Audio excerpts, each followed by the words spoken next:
Good afternoon, everybody. I'm here to talk about big data analytics to the masses, as you can see. And be aware, this is going to be technical, sorry, but I know it's been 7 hours of technical talks, so I'll try to keep it fast because we are also a bit late, and to keep it simple. If you have any question, don't hesitate to ask. So, as I said, I'm going to talk to big data analytics to the masses, and this is exactly what, at the beginning, in the first keynote, we were hearing about with this slide, where we see two completely different sides that are the system that we currently have to run processing in the cluster, and the system, the de facto system that analysts are using currently. And I'm going to talk a bit more about this gap, but first, please let me introduce myself, because I don't work for any big company. So I was working here in Madrid as a business intelligence consultant, and after that, I got an amazing scholarship to go around Europe and stay in different universities studying. And there, during this time, I specialized in large-scale and distributed systems. The last stop of this adventure was going to TU Berlin, Technical University of Berlin. And there is where I work with all these systems that I'm going to talk about and where we design the solution I'm going to talk about here. After that, I'm currently involved in other projects.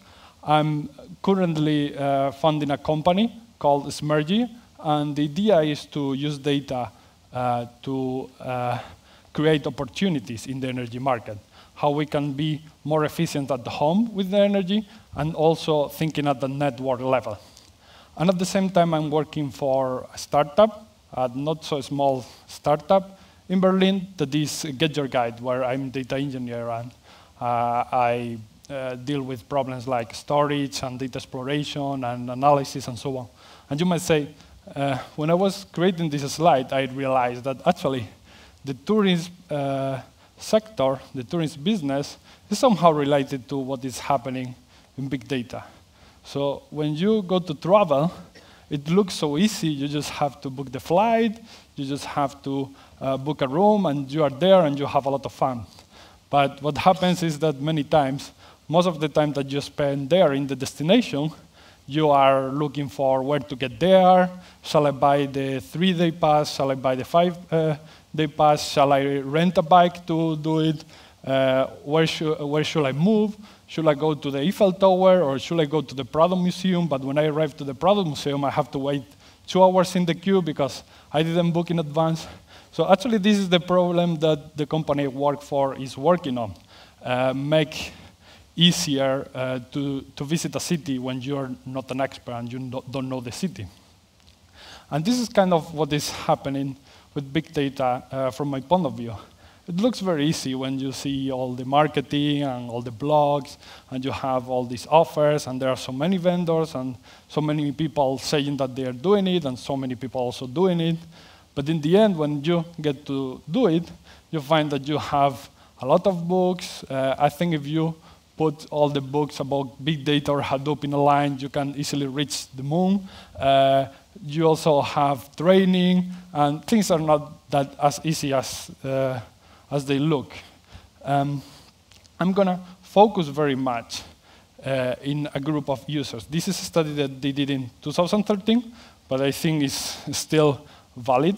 And they analyze all the people that call themselves data scientists. And the fourth group, that they call data researchers, actually was the largest group by far.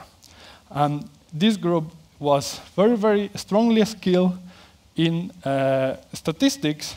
However, they were not able to use machine learning technology of big data technology. So I would say that the people who really could take advantage of this technology were not able to do it. And there's also another study that is very similar, that basically says that those people that are strongly skilled in R actually do not have the opportunity of do this kind of analysis using Hadoop or other big data technologies. So to put it in words of someone else, this is Volker Marker. He's professor at TU Berlin, where I study. He was the supervisor on my thesis. And he, in this summer, he was in VLDB. If someone comes from academia, it's a quite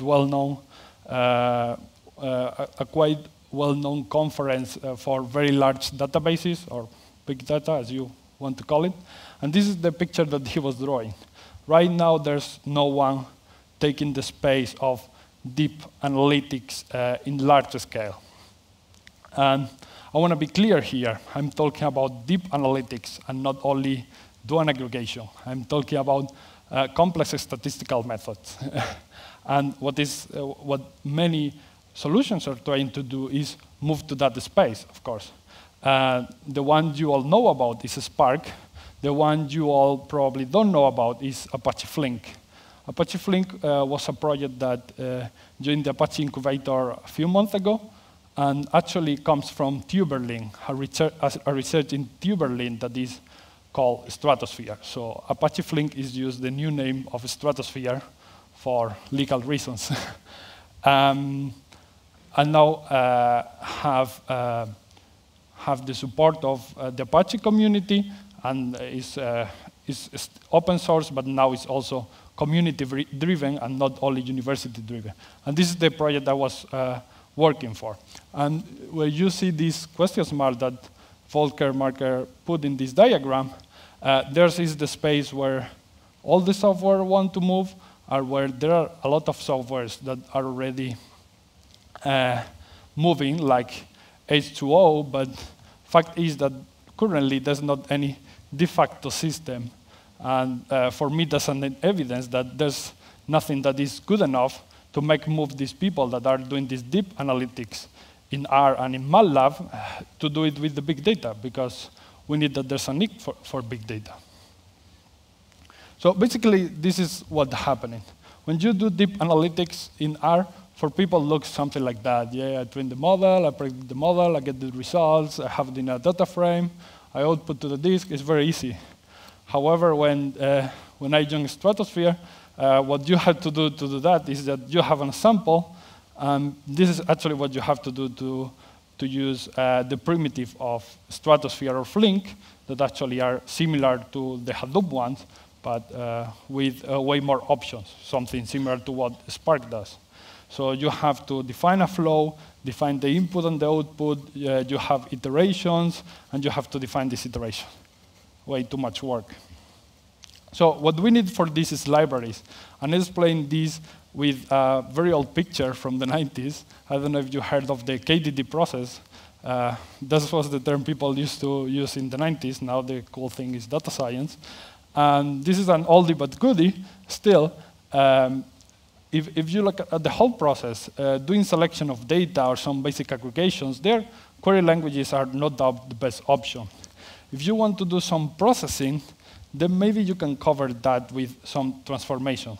But when it comes for data mining and for deep statistical methods, there you cannot ask people to write their own code for that. You have to provide libraries. Actually, there are a lot of options in this direction. People know it. Mahout have been there for a long time. With Spark, you have ML-based, but still not enough people are using it. I think there's a very nice new approach that they're doing with Mahout. They're using a new DSL that what you have, what they give you is some linear algebraic operations, and based on that, you can do your own algorithms. And in that way, hopefully, we will have more options to use these libraries. They will provide more functionalities. But reality is that, as you can see in this table I did quite a few months ago, when you try to find the algorithms that you want to apply, it's not that easy, because if you compare with what all these people have in their current computing environments like R, or in a library like Scikit, they can choose between many other methods. And this is only a small sample that is classification algorithms. We could think about any other case like clustering, regression, select different features, and so on.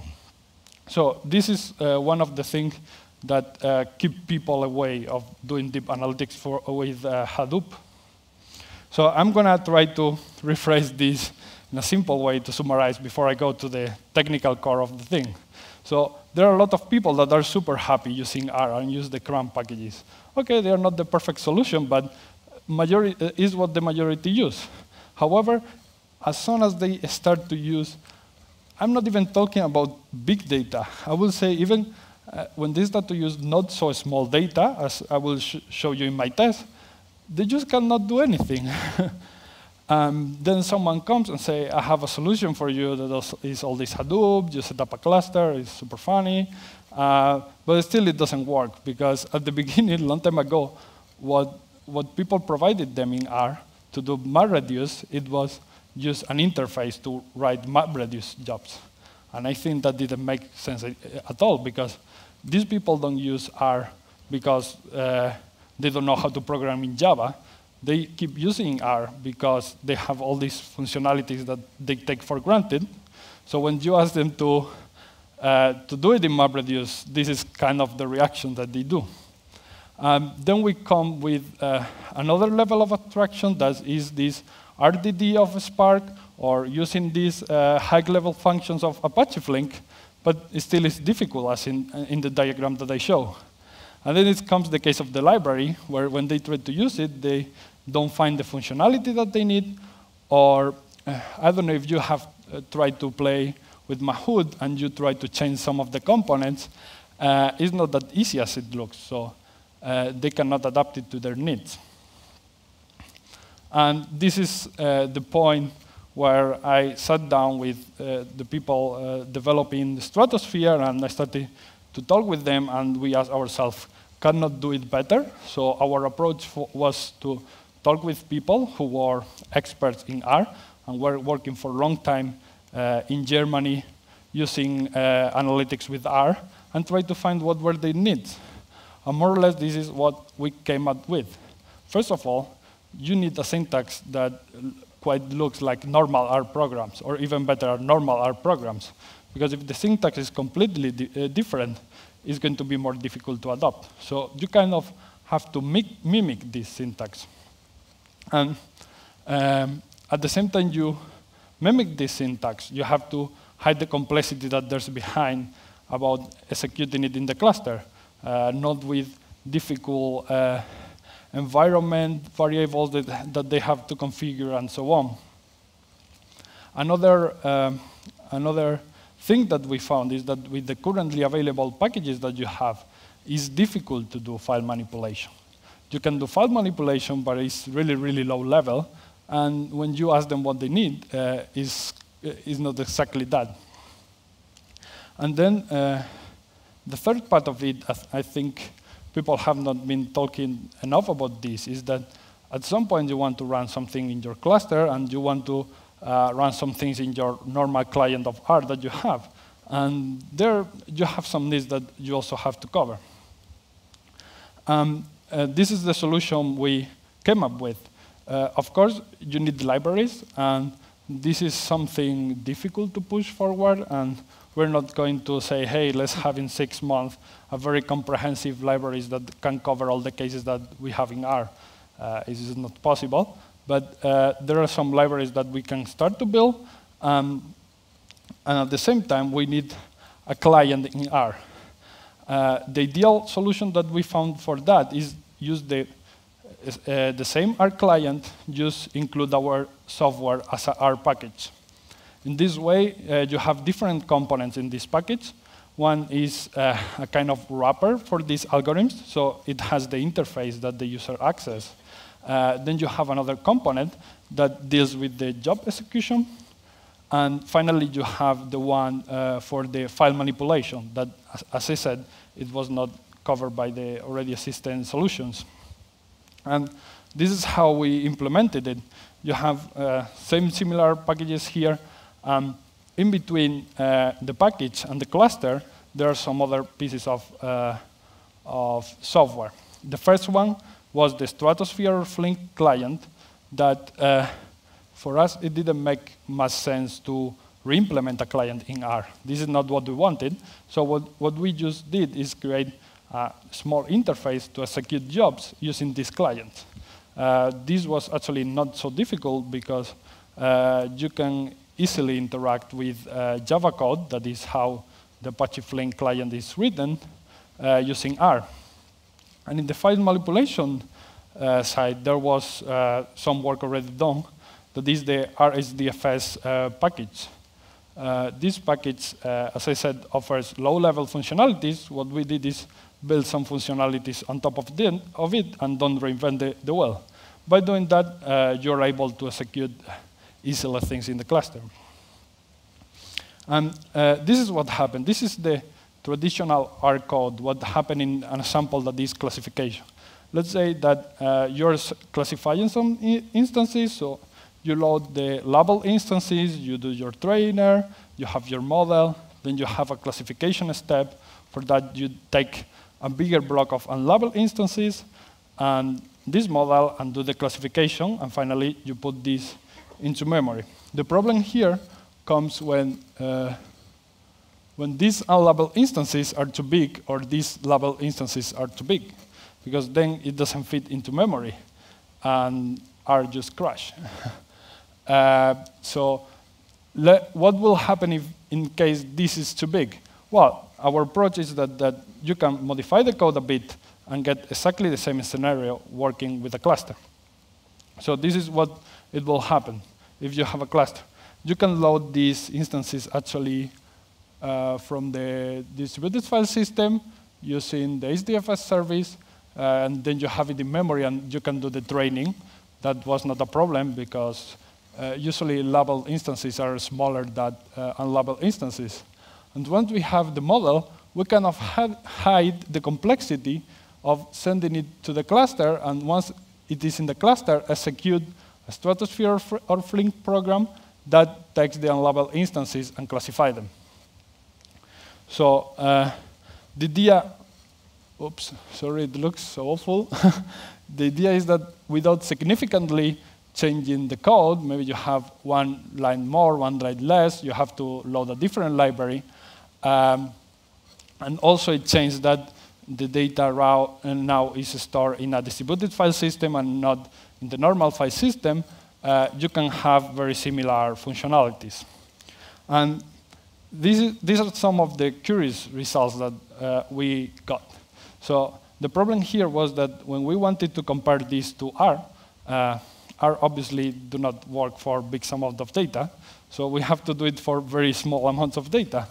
And it's hilarious because even when you try to do some of the scenarios that we had with 85 megabytes, R says, no, sorry, I cannot compute that, I don't have enough memory. Obviously, it's a scenario that copy the data a couple of times, it's not only loading the data. But the surprising thing is that even in these scenarios where you have very small data, and that we totally assume that R will be super fast compared to doing it in a cluster, we just put 2 nodes, and we send it to the cluster, and even with all this overhead that suppose scheduling the job, sending it to the cluster, it processes it, and so on, we got good improving in performance.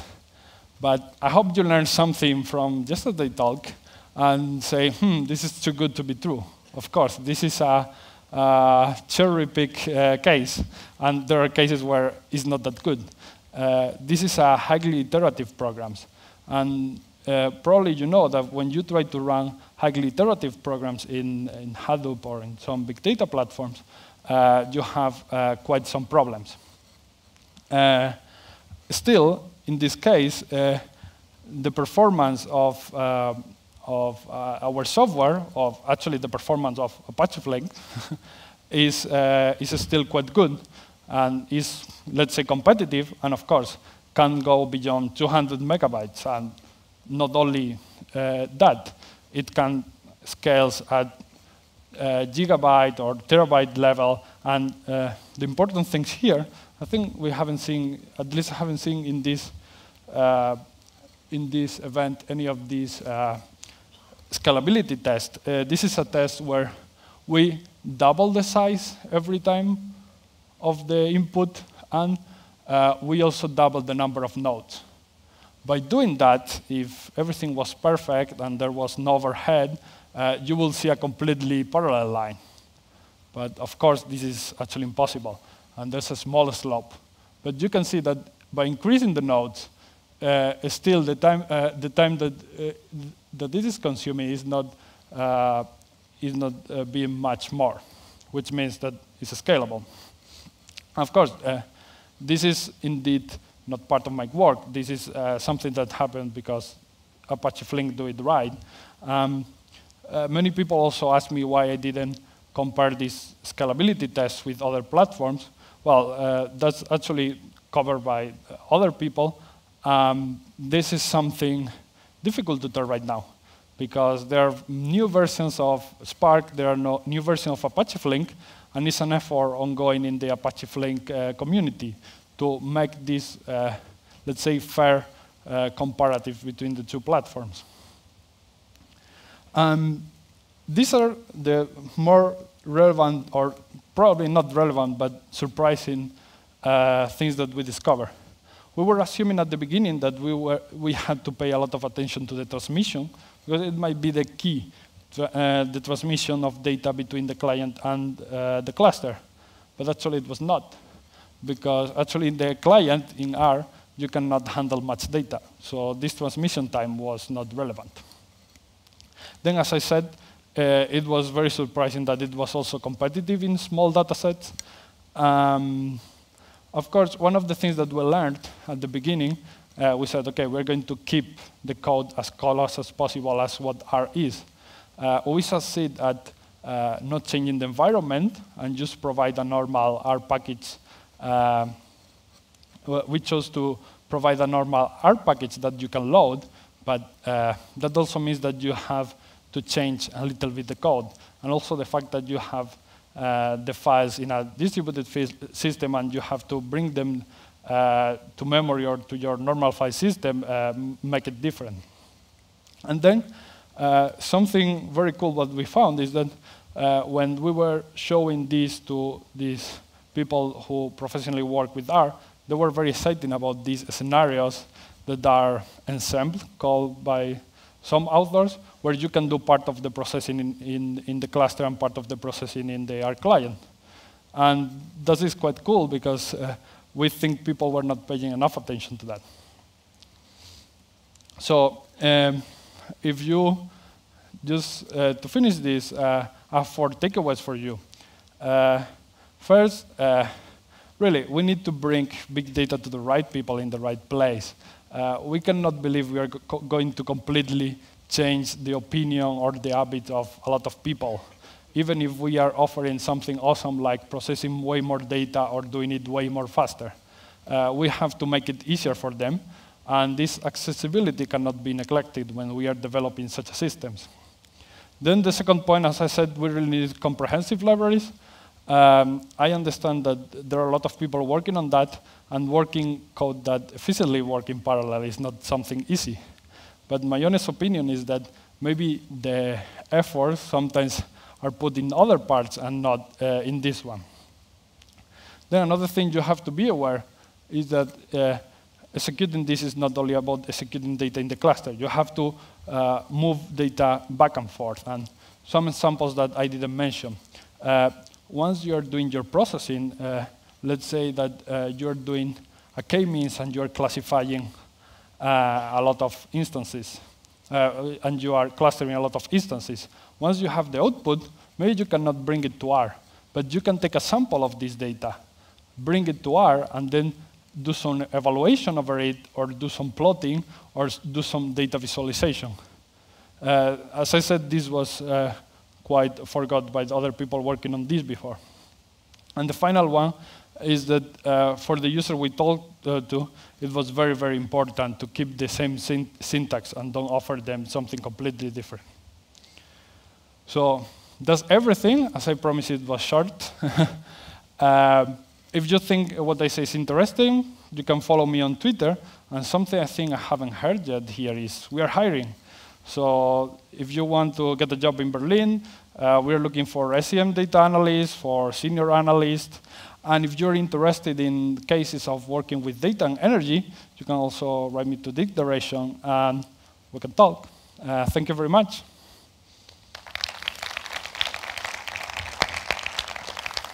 Gracias, José Luis. Questions? Anybody? Yeah, we have one there. Sí. José Luis, repite la pregunta cuando te lo mando. Sí.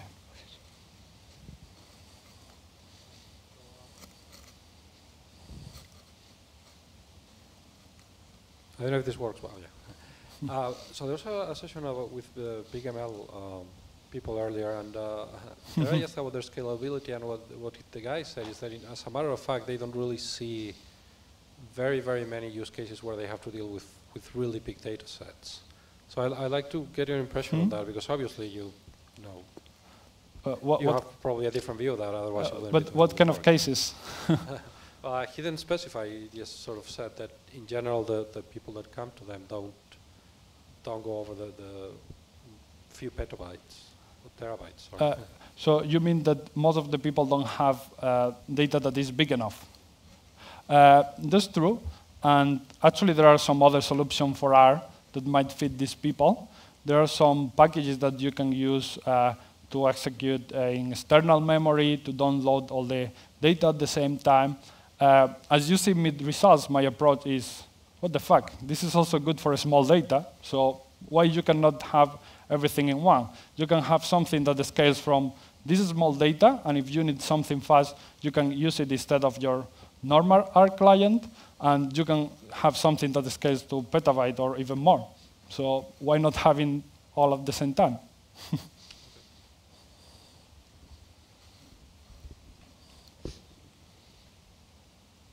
Next question. I think we still have a few more sessions, so José Luis is going to be here. And I would like you to help.